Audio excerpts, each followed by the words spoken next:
இ-ஹெயிலிங் ஓட்டுநர்களாக பணிபுரியும் முஸ்லிம்கள் இரவு விடுதிகள் அல்லது அவுராத் மதுபானம் மற்றும் அது போன்ற செயல்பாடுகளுடன் தொடர்புடைய எந்த பொழுதுபோக்கு மையங்களுக்கும் பயணிகளை அனுப்ப அனுமதிக்கப்படுவதில்லை என்று பிரதமர் துறையின் மத விவகாரங்களுக்கான முன்னாள் அமைச்சர் டாக்டர் ஜுல்கிஃப்லி முகமது அல் பக்ரி தெரிவித்துள்ளார்.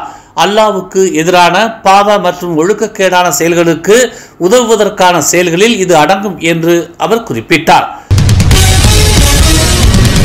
2 வாரங்களுக்கு முன்பு வங்காளதேச நண்பரை கொன்றதாக இருவர் மீது இன்று மஜிஸ்ட்ரேட் நீதிமன்றத்தில் குற்றம் சாட்டப்பட்டது. ஜூன் 16ஆம் தேதி காலை 7:39 மணி அளவில் பிரிக்ஃபீல்ட்ஸில் உள்ள ஜலான் டிராவல்ஸில் அபு சந்திரா ஃபாமோன் என்பவரை கொன்றதாக வங்காளதேசத்தைச் சேர்ந்த 36 வயது மிலோன் மியா மற்றும் 64 வயது மலேசியர் காதர் பாஷா காதர் ஒலி ஷெரீப் ஆகியோர் மீது குற்றம் சாட்டப்பட்டது. குற்றம் நிரூபிக்கப்பட்டால் மரண தண்டனைக்கான சாத்தியத்தை இந்த குற்றச்சாட்டு வழங்குகிறது. இந்த வழக்கின் அடுத்த விசாரணையை ஆகஸ்ட் 29ஆம் தேதிக்கு நீதிமன்றம் ஒத்திவைத்தது. ஜெலி பத்து மெலிதாங்கில் இன்று 3 கார்கள் மோதிய விபத்தில் ஒரு சிறுவன் உட்பட 10 பேர் காயமடைந்தனர். மதியம் 2:30 மணி அளவில் நடந்த இந்த விபத்தில் மேலும் 2 காயம் இன்றி தப்பினர். காயமடைந்தவர்களில் 5 ஆண்கள் 4 பெண்கள் ஒரு சிறுவனும் அடங்குவான் என்று தெரிவிக்கப்பட்டுள்ளது. 2040ஆம் ஆண்டிற்குள் கழிவுகளிலிருந்து எரிசக்தியை உருவாக்கும் 18 ஆலைகளை அமைக்க அரசாங்கம் திட்டமிட்டுள்ளது என்று வீடமைப்பு மற்றும் உள்ளாட்சித்துறை அமைச்சர் ngா கோர்மிங் தெரிவித்துள்ளார். சுற்றுச்சூழல் நிலைத்தன்மை மற்றும் பொது சுகாதாரத்தை சமநிலைப்படுத்துவதற்கு மிகவும் பொருத்தமான மாதிரியை அமைச்சு தொடர்ந்து பார்க்கும் என்று அவர் கூறினார்.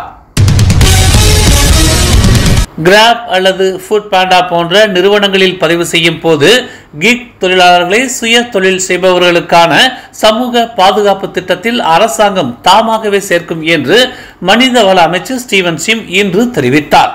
தற்போதைய கையேடு பதிவு முறையை அரசாங்கம் அகற்றும் என்றும் இந்த ஆண்டு இறுதிக்குள் 1 மில்லியன் மக்கள் சமூக பாதுகாப்பு அமைப்பில் சேர்வார்கள் என்றும் தாம் நம்புவதாக அவர் கூறினார். இந்த ஆண்டின் இறுதிக்குள் குறைந்தபட்சம் 1 மில்லியன் பங்களிப்பாளர்களை உருவாக்குவதே தங்கள் இலக்கு என்றும் ஜூன் மாத நிலவரப்படி 6,50,000 எட்டியுள்ளதாகவும் அவர் தெரிவித்தார்.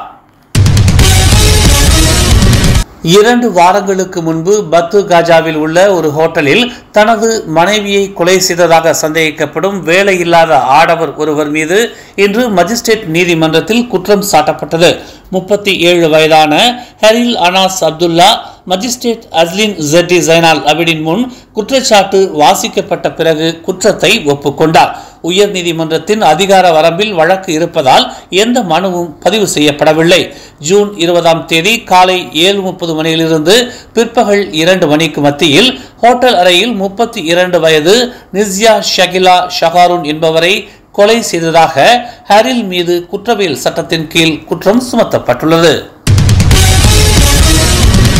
ஜொகூர் கோத்தாதெங்கி பண்டார் தெங்காராவில் உள்ள தொழிற்சாலை ஒன்றில் செல்லுபடியாகும் அனுமதி சீட்டுகள் இல்லாததற்காக 3 மலேசியர்களையும் 58 சட்டவிரோத நபர்களையும் போலீசார் கைது செய்தனர். நேற்று அதிகாலை 3:30 மணியளவில் இந்த கைது சம்பவம் நிகழ்ந்ததாக கோத்தாதிங்கி போலீஸ் தலைமை கண்காணிப்பாளர் ஹுசைன் ஜமோரா தெரிவித்துள்ளார். தொழிற்சாலையின் பராமரிப்பாளர்களான 2 மலேசியர்களையும் 18 முதல் 53 வயதுக்குட்பட்ட 58 சட்டவிரோத நபர்களையும் அக்குழு தடுத்து வைத்தது. விசாரணையில் உதவுவதற்காக தொழிற்சாலையின் மேற்பார்வையாளரான மற்றொரு மலேசிய நபரை கோத்தாதிங்கி போலீஸ் தலைமையகத்தில் இரவு 10:30 மணி அளவில் போலீசார் கைது செய்தனர். 2023ஆம் ஆண்டு SPMஇல் 10A மற்றும் அதற்கும் மேல் மதிப்பெண் பெற்றவர்கள் ஆனால் பொது பல்கலைக்கழகங்களில் மெட்ரிகுலேஷன் மற்றும் அடித்தள திட்டங்களில் நுழைய தவறியவர்கள் தங்கள் படிப்பை மேற்கொள்வதற்கான இடத்தை வழங்குவதை அரசாங்கம் உறுதி செய்யும் என்று உயர்கல்வித்துறை அமைச்சர் டாக்டர் ஜம்ரி அப்துல் காதிர் தெரிவித்துள்ளார். மாணவர்களை அடையாளம் காண்பதற்கு உயர்கல்வி அமைச்சும் கல்வி அமைச்சும் இணைந்து செயல்படும் என்று அவர் கூறினார். 10A மற்றும் அதற்கும் மேல் மதிப்பெண் பெற்ற மாணவர்களுக்கு வசதி செய்து கொடுப்பதில் தங்களுக்கு எந்த பிரச்சனையும் இல்லை என்று அவர் கூறினார்.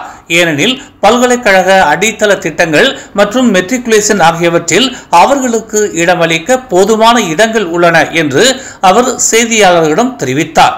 10A மற்றும் அதற்கும் மேல் பெற்றவர்கள் அல்லது அனைத்து மதிப்பெண்களையும் பெற்றவர்கள் 2 திட்டங்களில் இருந்தும் எந்த சலுகையும் பெறாதவர்கள் மேல்முறையீட்டை சமர்ப்பிக்கலாம்.